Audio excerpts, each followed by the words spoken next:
हर के मेलावा में धनिया है रैली दरोगा बाबू दरोगा बाबू खोज दी धनिया हमार दरोगा बाबू खोज दी धनिया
क्या कहेंगे ए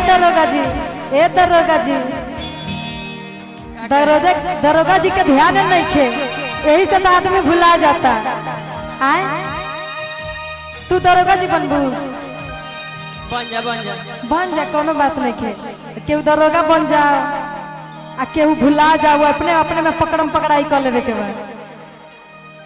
का कहा तेरे चाचा जी जब चाची भुला गई बड़ी तो चाचा जी होने देखा था नहीं केने चाचा जी कहाँ बानी जी तनी आई ना रहुआ हाथ उठाई तब न हम देख ली थी चाचा जी के कहा तेरे का सावली सूरतिया रे उनकर मोहनी मूरतिया हो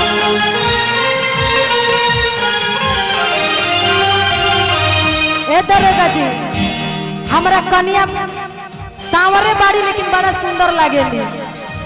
और इतना जिद कैली है तब जाके हम मैहर में मेला घुमावे ले कहली है बात ना मन ली है लेकिन उनकरा के हमरा के खोज दी उनकरा बिना हमरा मन ना लगेला हमनी के दोनों परानी एक के साथ माई के दर्शन कर ली अकेला अकेली ना है ना सावली सूरतिया रे उनकर मोहनी मूरतिया ए दरोगा बाबू दरोगा बाबू लेकिन दरोगा जी का टिकुला बड़ा मस्त लग रहा है ना हे दरोगा जी छोड़िए ना छोटा मोटा केस नहीं देखिए आप बड़ा केस देखिए अब बड़ा केस देखिए छोटा मोटा केस ना हुआ आपका हवलदार लोग देख लेगा जाइए उधर दरोगा जी का टिकुला देखिए आप लोग थोड़ा सा इधर दिखाइए अपना टिकुला दिखाइए देखिए लेकिन हमारी जो कन्या है वैसा जैसा आप टिकुला लगाई है वैसा ही हमारी भी कन्या टिकुला लगाती हैं कि सावली सूरतिया रे उनकर मोहनी मूरतिया ए दरोगा बाबू चमके लाठी कुला लीला रे दरोगा बाबू खोज देही धनिया हमार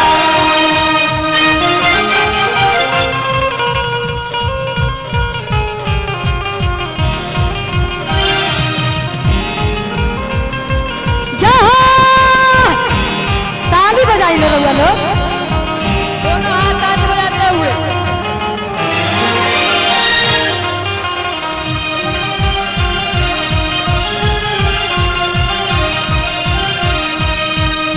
और का कहता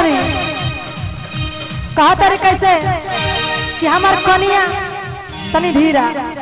जब हमार बियाह भई रहे तो हमार ना हम पढ़ल लिखल रहनी ना हमार कनिया पढ़ल लिखल रहनी बड़ा कम समय में हमने के बियाह शादी हो गए तो यही से हम तो तनी पूरब पश्चिम जानतो बानी लेकिन हमार कनिया कुछ ना जाने ली कहा तरीके से पढ़ल ना लिखल बाड़ी नहीं होती यार दरोगा बाबू पढ़ल ना लिखल बाड़ी नहीं होती यार दरोगा बाबू दरोगा बाबू पहले पहले की औरतें जो होती थी वो घर की लक्ष्मी होती थी, आज भी है, लेकिन कुछ कुछ गलतियों के कारण उन लोगों को लोग कुछ गलत शब्द बोल देता है। पहले की शादियां होती थी तो न दूल्हे को दुल्हन से दिखाया जाता था, न दुल्हन को दूल्हे से दिखाया जाता था, शादी हो जाती थी आज पहले से हलवाई चलाता। और बिना मेकअप का इतना सुंदर कन्या मिलती थी, है ना। अब तक कितना मेकअप कर के बियाह शादी होता, बाद में मुंह धोला के बाद से दूल्हे बेहोश बना, इतना मेकअप हो जाता। लेकिन कह रहे हैं कि पढ़ल ना लिखल बाड़ी, अरे नहीं होशियार दरोगा बाबू, ए दरोगा बाबू जानता नहीं, घरवा के लक्ष्मी होई हमारा ये दरोगा बाबू,